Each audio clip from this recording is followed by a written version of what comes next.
Lightning splits the sky over an African savanna 300,000 years ago. A bolt strikes a dead acacia tree, and for a few terrifying, magnificent minutes, the tree burns. Nearby, a small band of early humans crouches in the grass, frozen between fear and fascination. They have seen fire before. Lightning fires happen. Wildfires sweep across the plains every dry season, and every time, the animals flee, and so do the humans. Fire means death. Fire means run. But on this particular day, something different happens. One of them does not run. We don't know his name. We never will. But somewhere in the deep past, one early human looked at the flames and, instead of fleeing, took a single step closer. That moment, small and almost accidental, would eventually lead to cities, to engines, to rockets leaving the atmosphere. It would lead to everything we now call civilization. This is the story of fire. Not just how it was discovered, but how it quietly rewired the human brain, the human body, and the human future. Today, fire is so ordinary we barely notice it. It flickers in birthday candles, hums inside car engines, and glows behind the glass of a stove. We've tamed it so completely that we forget it was once the most feared force on Earth. But there was a time when fire belonged only to the sky, to volcanoes, to chance. There was a time when no creature on this planet could create it, control it, or carry it from one place to another. And then, somehow, one species did. How did that happen? Was it a single brilliant discovery, or a slow accumulation of accidents stretched across hundreds of thousands of years? Did our ancestors understand what they were holding, or were they simply lucky enough to survive long enough to figure it out? To answer that, we have to go back further than most history books dare to go. Back before language, before art, before even the modern human skull had finished forming. We have to go back to a world ruled by instinct, where the difference between life and death often came down to a single decision made in a single second.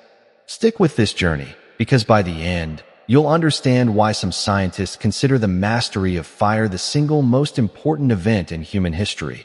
More important than the wheel, more important than writing, maybe even more important than agriculture itself. Let's start at the beginning, in the only way this story can begin, with fear. For millions of years, our distant ancestors lived exactly like every other animal on the savanna. Fire was an enemy. Wildfires triggered by lightning or volcanic activity tore through dry grasslands with terrifying speed, and the only sensible response was to run as far and as fast as possible. Every instinct screamed danger. Every memory of fire was a memory of destruction. But here's where the story takes its first unexpected turn. While the flames themselves were lethal, the aftermath of a wildfire was not. In fact, the smoking, blackened landscape left behind after a fire swept through was, in its own strange way, a gift. Animals caught in the blaze, too slow or too unlucky to escape, were left behind, roasted by the flames. And early scavenging hominins, who were already used to picking through the leftovers of predator kills, began to notice something remarkable. This meat was different. It was softer. It smelled different. And it didn't make them sick as often as raw meat sometimes did. This is the first quiet thread connecting fire to human survival, not through invention, but through opportunity. Long before anyone learned to create fire, our ancestors learned to exploit it after the fact, walking into burned landscapes once the danger had passed, gathering scorched fruits, roasted tubers, and cooked carcasses. But scavenging cooked meat from a wildfire is one thing. Keeping fire alive on purpose is something else entirely. And that leap, from opportunistic scavenger to deliberate firekeeper, did not happen overnight. Evidence from sites like Wonderwerk Cave in South Africa suggests that early hominins, possibly Homo erectus, were using fire in a controlled way as far back as 1 million years ago. Burned bone fragments and ash deposits, found deep inside the cave where natural wildfires could never reach, tell us something profound. Someone carried fire inside. Someone protected it from rain. Someone fed it fuel to keep it from dying. This wasn't an accident anymore. This was care. This was intention. But what happened next was even more surprising than the discovery itself. Once early humans began keeping fire alive, even occasionally, everything about their daily existence began to shift. And nowhere was that shift more dramatic than in what they ate. Raw food is hard to chew. It's harder to digest. The human gut has to work overtime to extract calories from raw meat and raw plants, burning enormous amounts of energy in the process. But cooked food is different. Heat breaks down tough fibers, kills dangerous bacteria, and unlocks far more calories and nutrients than the same food eaten raw. This single change, cooking food instead of eating it raw, may have triggered one of the most important transformations in human evolution. Some researchers, most notably primatologist Richard Wrangham, argue that cooking didn't just make life easier. It may have made the human brain possible. Here's why that matters. The human brain is extraordinarily expensive to run.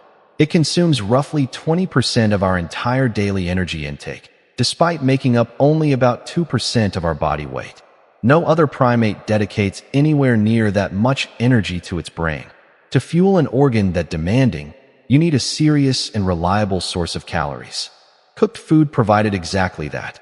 With more digestible, more nutrient-dense meals, early humans suddenly had a calorie surplus their bodies could redirect towards something other than digestion. And what did they redirect it toward? Brain growth. It's a stunning thought. The very food prepared over a campfire hundreds of thousands of years ago may have quietly built the cognitive architecture that allows you, right now, to sit and follow this story, to imagine the past, to feel curiosity about your own origins. But the changes fire brought weren't only internal. They were social, too. Imagine the world before fire. As soon as the sun went down, early humans had almost nothing to do but sleep. Darkness was dangerous. Predators hunted at night. There was no reason, and no safe way, to stay awake once daylight disappeared. Fire changed that completely. Suddenly, there was light after sunset. There was warmth in the cold. And there was, for the first time in human history, a reason to gather. Picture a small group sitting around a fire as night falls. The flickering light pushes back the darkness just far enough to feel safe. Predators, instinctively wary of flame, keep their distance. And in that protected circle of warmth and light, something new begins to happen. People start to talk. Anthropologists believe the campfire may have been humanity's very first social hub, our first classroom, our first theater. Daytime hours were dominated by survival tasks like hunting, foraging, and traveling. But nighttime, lit by fire, became a space for storytelling, for sharing knowledge, for strengthening relationships within the group. This is where culture may have been born, not in a library, not in a temple, but in the simple, flickering circle of firelight, where one person could turn the events of the day into a story, and everyone else could listen, learn, and remember. Yet this was not the biggest challenge our ancestors faced. Knowing how to use fire was one thing. Knowing how to make it, whenever and wherever they wanted, was an entirely different problem, and it would take an extraordinarily long time to solve. For hundreds of thousands of years, fire was something you found, not something you created. Early fire users likely relied almost entirely on natural sources. Lightning strikes, volcanic activity, even naturally occurring underground coal seams that smoldered for years. Once a flame was captured, the real challenge became survival of an entirely different kind, not staying alive yourself, but keeping the fire alive. Groups would have appointed fire keepers, individuals responsible for feeding the flames, protecting them from wind and rain, and making sure the fire never went out.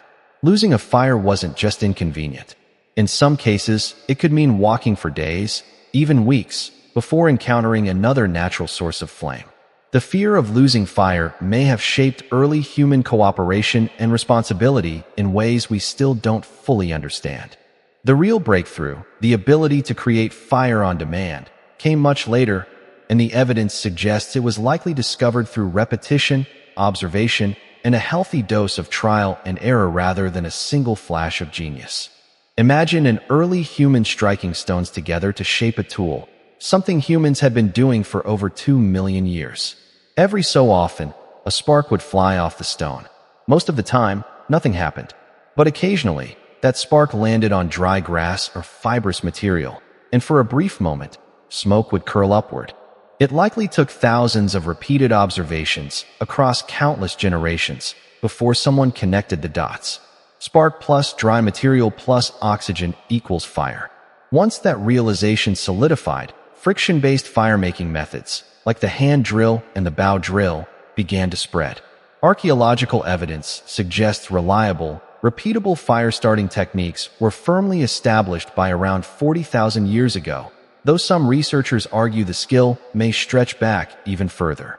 This moment, the ability to create fire rather than simply maintain it, was nothing short of revolutionary.